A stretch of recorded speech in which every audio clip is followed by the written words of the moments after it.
জনাব সুভাষ সিংহ রায়, এতক্ষণ আপনি যে অপশক্তির কথা বলছিলেন, যে তৃতীয় পক্ষের কথা বলছিলেন, যেমনটি অধ্যাপক ডক্টর আমানুল্লাহ ফেরদৌস বলছিলেন যে এটা আসলে কোনো সরকার পতনের আন্দোলন ছিল না, তাহলে এত সহিংসতা বা দানবীয় ধ্বংসযজ্ঞ আমরা কেন দেখলাম? আমরা যদি পত্রিকা মতে বলি যে চিকিৎসাধীন আরো ৩ জনের মৃত্যু, নিহত বেড়ে ২০৪, হাসপাতালে কয়েক হাজার আহত, ২১ বেওয়ারিশ লাশ দাফন। অসহায় জাতি মরিছে ডুবিয়া, জানে না সন্তরণ, কান্ডারিয়া আজ দেখিব তোমার মার্তি মূর্তিপণ। ওরা হিন্দু না মুসলিম জিজ্ঞাসে কোনজন, কান্ডারি বলো মরি ডুবিছে মানুষ সন্তান মোরমার। আমাদের এই যে সাংস্কৃতিক যে জাগরণের কথা অধ্যাপক আমানুল্লাহ ফেরদৌস বললেন, এটা কিন্তু খুব গুরুত্বপূর্ণ বিষয়। একটু ছোট করে বলে রাখি, আজকের প্রধানমন্ত্রী শেখ হাসিনা তিনি 1981 সালে 17 মে দেশে ফিরে আসেন এবং তাকে বলা হয়েছিল আপনি দেশে গেলেই আপনি বিপদে পড়বেন। নিউজিক যখন জিজ্ঞেস করলো যে আপনি দেশে যাচ্ছেন কেন, আপনি তো ঝুঁকিপূর্ণ অবস্থায় চলে যাচ্ছেন, তিনি বলেছেন যে মহৎ কাজ করতে গেলে ঝুঁকি নিতেই হয়।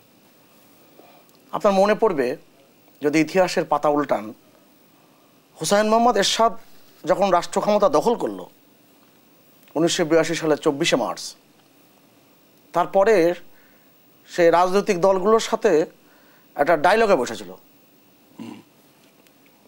অনেকে হয়তো ওই সময়কার মানুষ যারা টেলিভিশনে এই অনুষ্ঠানটি দেখছেন তারা মনে করতে পারবেন। রাজশাহী বিশ্ববিদ্যালয়ের তৎকালীন যিনি ছাত্র সংসদের ভিপি ছিলেন রাকসুর, ফজলে হোসেন বাদশাহ, এখনকার জননেতা, তিনি সহ 12 জন ছাত্র নেতার ফাঁসি এবং যাবজ্জীবনের রায় হয়েছিল অন্যায়ভাবে, অন্যায্যভাবে।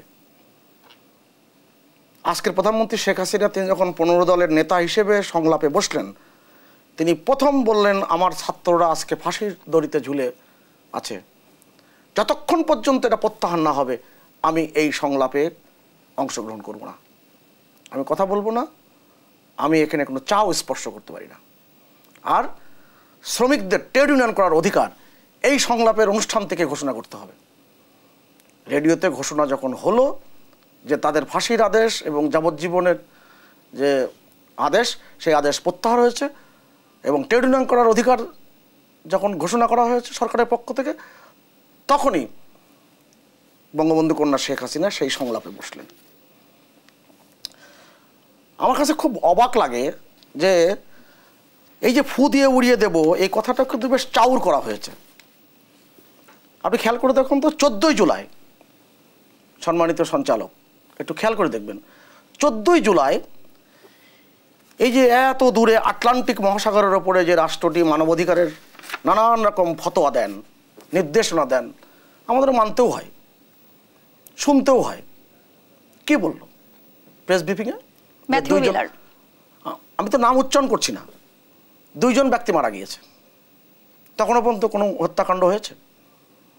14ই জুলাই খেয়াল করে দেখেন। এই প্রশ্নে কিন্তু প্রধানমন্ত্রীও রেখেছেন। না, আমি বলছি সেটা, মানে এই যে ব্যাপারগুলো এবং সামাজিক যোগাযোগ মাধ্যমে কারা প্রচার করলো, কোন ওয়েবসাইট থেকে, কোন ওই হোয়াটসঅ্যাপ গ্রুপ থেকে আসলো যে 100 জন মানুষকে হত্যা করে হাতির ঝিলের মধ্যে লুকিয়ে রাখা হয়েছে।